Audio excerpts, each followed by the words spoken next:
اعوذ باللہ من الشیطان الرجیم بسم اللہ الرحمن الرحیم۔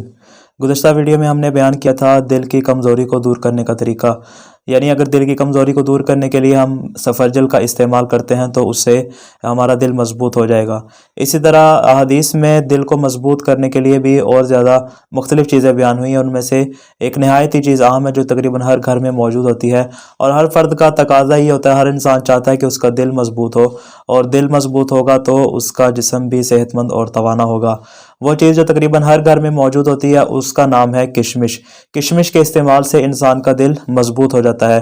اس کے متعلق مولا کائنات علی ابن ابی طالب علیہ السلام ارشاد فرماتے ہیں کہ کشمش دل کو مضبوط کرتی ہے، بیماری کو دور کرتی ہے، حرارت کی شدت کو کم کرتی ہے اور انسان کے نفس کو پاک کرتی ہے۔ کشمش نہایت ہی مفید چیز ہے، ہر گھر میں تقریباً موجود ہوتی ہے۔ اس کے استعمال سے دل سے مربوط جتنی بیماریاں ہیں وہ ساری دور ہو جاتی ہیں۔ دعائے خالق دو عالم سے کہ وہ ہمیں ہر قسم کی بیماری سے محفوظ فرمائے۔ والسلام علیکم ورحمۃ اللہ۔